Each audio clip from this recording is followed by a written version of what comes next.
नमस्कार दोस्तों, मैं अजय चौरसिया आप सभी का इस चैनल पर पुनः स्वागत करता हूं। आज हम NCERT की क्लास 9th की सोशल साइंस लोकतांत्रिक राजनीति के अध्याय 2 संविधान निर्माण का अध्ययन करेंगे। संविधान निर्माण का अध्ययन करने से पहले हम ये जानेंगे कि संविधान होता क्या है। आप लोगों में से अधिकतर लोग कोई ना कोई गेम्स जरूर खेलते होंगे। किसी को हॉकी पसंद है, किसी को फुटबॉल पसंद है, किसी को वॉलीबॉल, और फिर क्रिकेट तो एक ऐसा गेम्स है जो हमारे देश के हर गली मोहल्ले में खेला जाता है। आप लोगों ने देखा होगा कि हर एक खेल में कुछ नियम होते हैं जिनका पालन करना सभी खिलाड़ियों के लिए अनिवार्य होता है। कुछ रूल्स होते हैं जिनको फॉलो करना सभी प्लेयर्स के लिए ज़रूरी होता है। ठीक इसी प्रकार से सोसाइटी के, क्लब के, संस्थाओं के, समाज के, राष्ट्र के अपने अपने नियम होते हैं और उन नियमों का पालन करना लोगों का कर्तव्य होता है। इस पुस्तक के पिछले अध्याय में हमने देखा था कि लोकतंत्र में शासक लोग अपनी मनमानी करने के लिए आज़ाद नहीं हैं। वह अपनी मनमानी नहीं कर सकते। शासन में बैठे हुए लोग, मंत्री हों या अफसर हों, वह अपनी मनमानी नहीं कर सकते। कुछ बुनियादी नियम होते हैं जिनका पालन करना नागरिकों के साथ साथ सरकार के लिए भी अनिवार्य होता है। ऐसे सभी नियमों के सम्मिलित रूप को संविधान कहते हैं। देश का सर्वोच्च कानून होने की हैसियत से संविधान नागरिकों के अधिकार, सरकार की शक्तियां और उसके कामकाज करने के तरीकों को भी निर्धारित करता है। इस अध्याय में हम लोकतंत्र के संवैधानिक स्वरूप पर कुछ बुनियादी सवाल उठाएंगे। हमें संविधान की आवश्यकता क्यों होती है, संविधान बनते कैसे हैं, संविधान कौन बनाता है और संविधान को किस तरीके से बनाया जाता है, किसी लोकतांत्रिक देश के संविधान को आकार देने वाले मूल्य कौन कौन से होते हैं, क्या किसी देश का संविधान बन जाने के पश्चात उसमें देश की बदलती हुई परिस्थितियों के अनुरूप परिवर्तन हो सकता है। इन सभी बिंदुओं पर हम इस अध्याय में चर्चा करेंगे, लेकिन इसके पहले हम बात करेंगे दक्षिण अफ्रीका के संविधान के निर्माण की। वहाँ पर किस तरह से संविधान का निर्माण हुआ। तो आइए सबसे पहले हम दक्षिण अफ्रीका के संविधान के निर्माण की बात करते हैं। दोस्तों, आपको मालूम है कि हमारे देश में अंग्रेज लोग व्यापार करने के उद्देश्य से आए थे और उन्होंने धीरे धीरे पूरे देश पर कब्जा कर लिया। ठीक इसी प्रकार 17वीं और 18वीं सदी में यूरोप की कंपनियां व्यापार करने के उद्देश्य से दक्षिण अफ्रीका गईं। आपको एक बात और बता दें कि दक्षिण अफ्रीका के जो लोग होते हैं वह अपनी प्राकृतिक और भौगोलिक संरचना के कारण अश्वेत होते हैं, यानी कि काले होते हैं। उनकी चमड़ी का रंग काला होता है। और जो यूरोपियन कंपनियां व्यापार करने के उद्देश्य से दक्षिण अफ्रीका गए, वहाँ पर जो अंग्रेज पहुँचे उनका रंग श्वेत होता है। जो यूरोपियन लोग दक्षिण अफ्रीका जाकर बस गए और उन्होंने पूरी शासन व्यवस्था को अपने हाथों में केंद्रित कर लिया, लेकिन उनका बहुमत वहाँ पर कम था। अधिकतर संख्या अश्वेत लोगों की होती थी। अब इस तरह से दक्षिण अफ्रीका में दो तरह के लोग रहने लगे, काले और गोरे। गोरे लोगों ने पूरी शासन व्यवस्था अपने हाथों में केंद्रित कर ली और काले लोग उनके गुलाम हो गए, जबकि अश्वेतों की जनसंख्या 3/4 थी।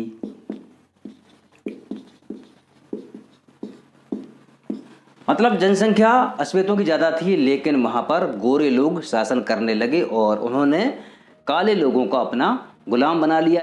और जिन अंग्रेज लोगों ने दक्षिण अफ्रीका की शासन व्यवस्था अपने हाथों में ले ली थी, वह सभी अश्वेत लोगों को अपने से नीचा मानने लगे, अपने से हीन मानने लगे, अपने से छोटा मानने लगे। इस तरह से दक्षिण अफ्रीका में इन दोनों के बीच में रंग भेद की राजनीति होने लगी। रंग भेद की राजनीति में सिर्फ अश्वेत लोग ही शिकार नहीं थे।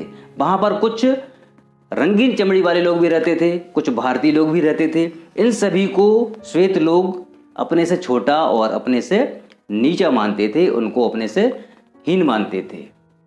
इन तीनों ही प्रकार के लोगों को, कौन कौन से, अश्वेत, रंगीन चमड़ी वाले और भारतीय लोगों को वोट डालने का अधिकार भी नहीं दिया गया था। रंग भेद की एहसास की नीति अश्वेतों के लिए खास तौर से दमनकारी थी। उन्हें गोरे लोगों की बस्तियों में रहने बसने की इजाज़त नहीं थी। परमिट होने पर ही वे वहां जाकर काम कर सकते थे।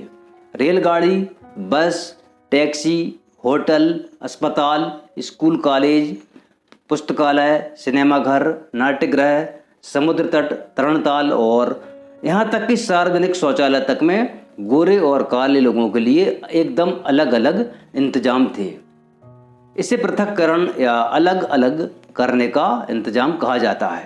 काले लोग गोरे लोगों के लिए आरक्षित जगह तो क्या, उनके गिरजाघर तक में नहीं जा सकते थे। अश्वेतों को संगठन बनाने और इस भेदभावपूर्ण व्यवहार का विरोध करने का अधिकार भी नहीं था।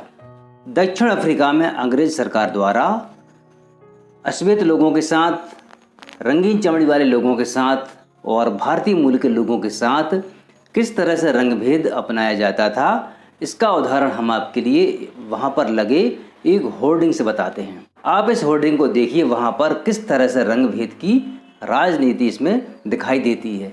रंग भेद वाले दौर 1953 का एक साइन बोर्ड है जिसमें उस समय के तनावपूर्ण संबंधों का पता चलता है। साइन बोर्ड पर लिखा है, खतरा, देसी, अश्वेत, हिंदुस्तानी और रंगीन चमड़ी वालों, अगर तुम रात में इस परिसर में घुसे तो तुम्हें लापता घोषित कर दिया जाएगा। हथियारबंद सुरक्षा गार्ड्स देखते ही गोली मार देंगे और जंगली कुत्ते लाश को नोच नोच कर खा जाएंगे। तुमको चेतावनी दी गई है।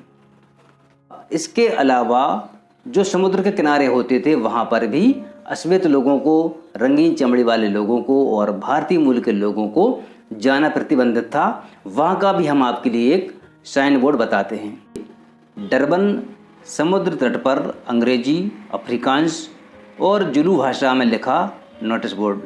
इस पर लिखा है, डरबन नगर, डरबन समुद्र तट, कानून की धारा 37 के तहत इस तट पर नहाने का अधिकार सिर्फ श्वेत नस्ल के लोगों को ही है। आप इन दोनों बोर्ड को देखकर समझ गए होंगे कि वहाँ पर गोरे लोग इन 3 तरह की प्रजातियों के साथ किस तरह का बर्ताव करते थे। धीरे धीरे 1950 से अश्वेत, रंगीन चमड़ी वाले और भारतीय मूल के लोगों ने रंग भेद प्रणाली के खिलाफ संघर्ष प्रारंभ किया। उन्होंने विरोध प्रदर्शन किए और हड़तालें आयोजित की। भेदभाव वाली इस शासन प्रणाली का विरोध करने वाले संगठन अफ्रीकी नेशनल कांग्रेस, अफ्रीकी नेशनल कांग्रेस के झंडे तले एकत्रित हुए या एकजुट हुए। इनमें कई मजदूर संगठन और कम्युनिस्ट पार्टी भी सम्मिलित हुई। अनेक समझदार और संवेदनशील गोरे लोग भी रंग भेद समाप्त करने के आंदोलन में अफ्रीकी नेशनल कांग्रेस के साथ आए और उन्होंने इस संघर्ष में प्रमुख भूमिका निभाई। दुनिया के अनेक देशों ने रंग भेद की निंदा की और इस व्यवस्था के खिलाफ आवाज उठाई, लेकिन गोरी सरकार ने हजारों अश्वेत और रंगीन चमड़ी वाले लोगों की हत्या और दमन करते हुए अपना शासन जारी रखा। दक्षिण अफ्रीका में रंग भेद के इस आंदोलन का नेतृत्व कर रहे नेल्सन मंडेला के विरुद्ध देशद्रोह का मुकदमा चलाया गया और उनके साथ ही 7 अन्य नेताओं को 1964 में रंग भेद से चलने वाली शासन व्यवस्था का विरोध करने के लिए आजीवन कारावास की सजा दी गई और इन सभी को 28 वर्षों के लिए दक्षिण अफ्रीका के सबसे खतरनाक जेल, सबसे भयावह जेल रोबेन द्वीप में रखा गया। रंग भेद के खिलाफ जब संघर्ष और विरोध बढ़ता गया तो सरकार को एहसास हो गया कि वह अब जोर जबरदस्ती से अश्वेतों पर अपना राज्य कायम नहीं रख सकती है। इसलिए गोरी सरकार ने अपनी नीतियों में बदलाव करना प्रारंभ कर दिया। भेदभाव वाले कानून को वापस ले लिया गया, राजनीतिक दलों पर लगाया गया प्रतिबंध और मीडिया पर लगाई गई पाबंदियां वापस ली गईं। 28 वर्षों तक जेल में कैद रखने के बाद नेल्सन मंडेला को आज़ाद कर दिया गया। आखिरकार 26 अप्रैल 1994 की मध्य रात्रि को दक्षिण अफ्रीका गणराज्य का नया झंडा लहराया और यह दुनिया का एक नया लोकतांत्रिक देश बन गया। रंगभेद वाली शासन व्यवस्था समाप्त हुई और सभी नस्ल के लोगों ने मिलीजुली सरकार के गठन का रास्ता चुना। नए लोकतांत्रिक दक्षिण अफ्रीका के उदय के साथ ही अश्वेत नेताओं ने अश्वेत समाज से आग्रह किया कि सत्ता में रहते हुए गोरे लोगों ने जो जुल्म किए थे उन्हें वे भूल जाएं और गोरे लोगों को माफ़ कर दें। उन्होंने कहा कि आइए अब सभी नस्लों तथा स्त्री पुरुषों की समानता, लोकतांत्रिक मूल्य, सामाजिक न्याय और मानव अधिकारों पर आधारित नए दक्षिण अफ्रीका का निर्माण करते हैं। एक पार्टी ने दमन और नृशंस हत्याओं के जोर पर शासन किया था और दूसरी पार्टी ने आज़ादी की लड़ाई की अगुवाई की थी। नए संविधान के निर्माण के लिए दोनों ही साथ साथ बैठी। 2 वर्ष की चर्चा और बहस के बाद उन्होंने जो संविधान बनाया वैसा अच्छा संविधान दुनिया में कहीं नहीं बना था। इस संविधान में नागरिकों को जितने व्यापक अधिकार दिए गए उतने अधिकार किसी संविधान ने नहीं दिए थे। साथ ही उन्होंने फैसला भी किया कि मुश्किल मामलों के समाधान की कोशिशों में किसी को भी अलग नहीं किया जाएगा और ना ही किसी को बुरा या दुष्ट मानकर बर्ताव किया जाएगा। इस बात पर भी सहमति बनी कि पहले जिसने चाहे जो कुछ किया हो, लेकिन अब से हर समस्या के समाधान में सबकी भागीदारी होगी।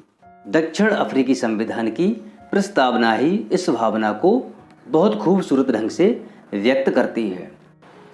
दक्षिण अफ्रीकी संविधान से दुनिया भर के लोकतांत्रिक लोग प्रेरणा लेते हैं। 1994 तक जिस देश की दुनिया भर में अलोकतांत्रिक तौर तरीकों के लिए निंदा की जाती थी, आज उसे लोकतंत्र के मॉडल के रूप में देखा जाता है।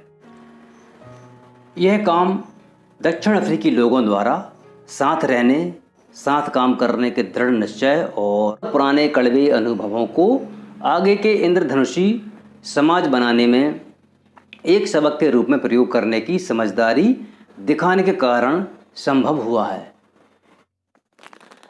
आइए अब हम जो सवाल हमने इस अध्याय की शुरुआत में उठाया था उस सवाल पर चर्चा करेंगे कि हमें संविधान की आवश्यकता क्यों होती है।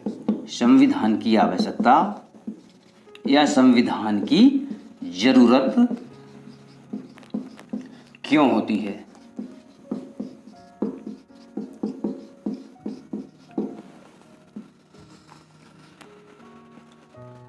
हमें एक संविधान की आवश्यकता क्यों है और संविधान क्या काम करता है, इस बात को हम दक्षिण अफ्रीका के उदाहरण से अच्छी तरह से समझ सकते हैं। इस नए लोकतंत्र में दमन करने वाले और दमन सहने वाले, मतलब अत्याचार करने वाले और अत्याचार को सहने वाले, एक वर्ग श्वेत और दूसरा वर्ग अश्वेत और अन्य लोग, जिसमें रंगीन चमड़ी वाले और भारतीय मूल के लोग थे। इन लोगों ने इन पर अत्याचार किया, दमन किया, इनका शोषण किया ना, इनके साथ रंग भेद की राजनीति की, इनको नीचा माना गया, छोटा माना गया और तरह तरह की यातनाएं दी गईं। ये दोनों ही वर्ग साथ साथ समान हैसियत से बैठकर साथ रहने की योजना बना रहे थे। हालांकि दोनों के लिए एक दूसरे पर भरोसा कर पाना आसान काम नहीं था। उनके अंदर अपने अपने तरह के डर थे, अपने अपने किस्म के डर थे। वे अपने हितों की रखवाली करना चाहते थे, अपने हितों की रक्षा करना चाहते थे। बहुसंख्यक अश्वेत इस बात को लेकर चिंतित थे, इस बात को लेकर डरे हुए थे कि बहुमत के सिद्धांत के साथ किसी प्रकार का समझौता ना हो, क्योंकि लोकतंत्र में बहुमत का सिद्धांत ही काम करता है। इन अश्वेत लोगों को बहुत सारे सामाजिक और आर्थिक अधिकार चाहिए थे, क्योंकि अभी तक यह लोग इन अधिकारों से वंचित थे। दूसरी ओर अल्पसंख्यक गोरे यानी कि श्वेत लोग, इनकी भी अपनी अपनी चिंताएं थीं। चूँकि ये लोग यूरोप से व्यापार करने के उद्देश्य से आए थे और इन्होंने बहुत सारी संपत्ति भी एकत्रित कर ली थी, तो इनको अपनी संपत्ति की चिंता थी, इनको अपने विशेषाधिकारों की चिंता थी, क्योंकि इन्होंने कुछ विशेषाधिकार भी वहाँ पर प्राप्त कर लिए थे। लंबे समय तक चली बातचीत के बाद दोनों ही पक्ष, कौन कौन से पक्ष, श्वेत और अश्वेत, समझौते का रास्ता अपनाने के लिए तैयार हुए। गोरे लोग जो कि अल्पसंख्यक थे वहाँ के, ये लोग बहुमत के सिद्धांत और एक व्यक्ति एक वोट के सिद्धांत पर राजी हो गए। वे गरीब लोगों और मजदूरों के कुछ बुनियादी अधिकार देने के लिए भी सहमत हो गए। अश्वेत लोग भी इस बात पर सहमत हो गए कि सिर्फ बहुमत के आधार पर सारे फैसले नहीं होंगे। अश्वेत लोग इस बात पर सहमत हुए कि बहुमत के जरिए अश्वेत लोग अल्पसंख्यक गोरों की जमीन जायदाद पर कब्जा नहीं करेंगे। यह समझौता आसान नहीं था। इसे लागू करने के लिए पहली आवश्यकता थी कि वे एक दूसरे पर भरोसा करें। अगर वे एक दूसरे पर भरोसा कर भी लें तो क्या गारंटी है कि भविष्य में इसे तोड़ा नहीं जाएगा। ऐसी स्थिति में भरोसा बनाने और उसको बरकरार रखने का एक ही तरीका है, जो बातें उन दोनों पक्षों में तय हुई हैं उनको लिखित पढ़त में लिया जाए। हमारे यहाँ कहावत है, 100 बका 1 लिखा। जो बात हम करते हैं उससे बेहतर है अगर हम उसको लिखित में ले लें। जब हम कोई मकान या ज़मीन जायदाद लेते हैं तो रजिस्ट्री क्यों होती है, लिखा पढ़ी होती है कि भैया ये संपत्ति आज से आपकी, उसमें किसी प्रकार का भविष्य में कोई विवाद नहीं होता है। तो इसी तरह से उन लोगों में इस बात को लेकर समझौता हुआ कि जो बातें उन दोनों पक्षों में तय हुई हैं उनको लिखित पढ़त में लिया जाए, जिससे सभी लोगों पर उन्हें मानने की बाध्यता रहे, सभी लोग उसको मानने के लिए बाध्य रहें।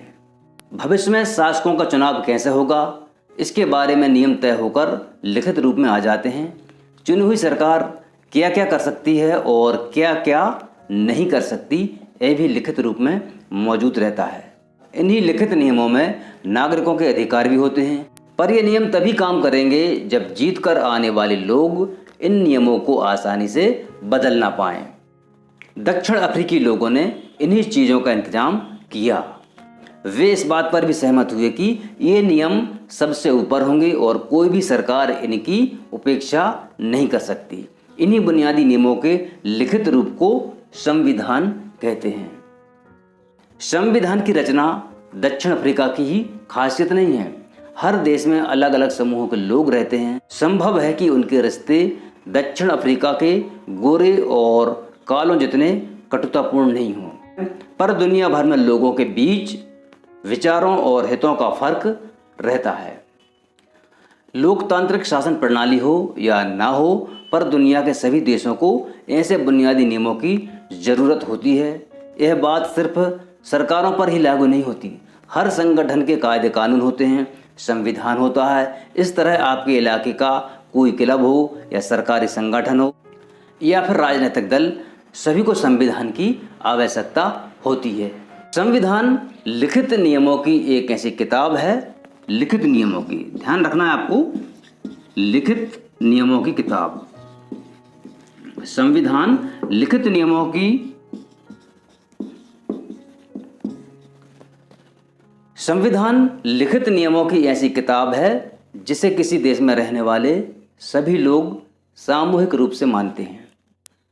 संविधान वह सर्वोच्च कानून है जिससे किसी क्षेत्र में रहने वाले लोगों, जिन्हें वहाँ के नागरिक कहा जाता है, के बीच में आपसी संबंध तय होने के साथ साथ लोगों के और सरकार के बीच, मतलब जनता के और सरकार के बीच के संबंध भी तय होते हैं। संविधान अनेक काम करता है। पहला काम, यह साथ रह रहे विभिन्न तरह के लोगों के बीच जरूरी भरोसा और सहयोग विकसित करता है।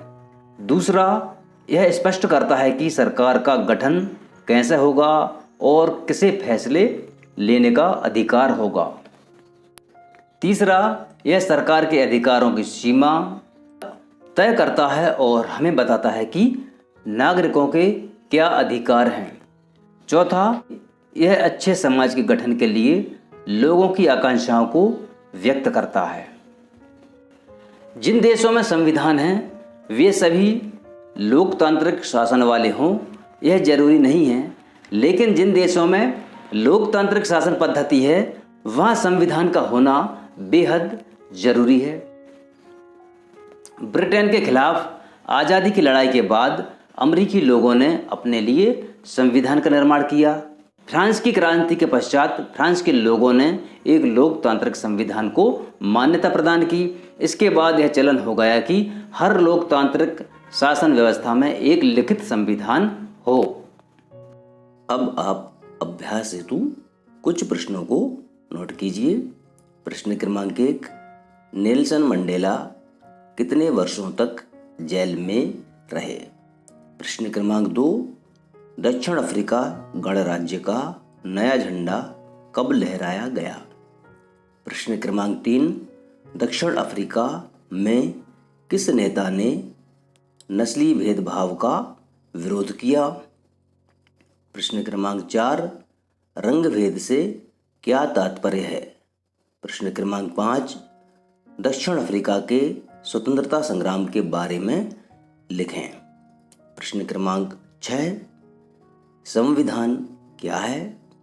प्रश्न क्रमांक 7, संविधान क्यों आवश्यक है?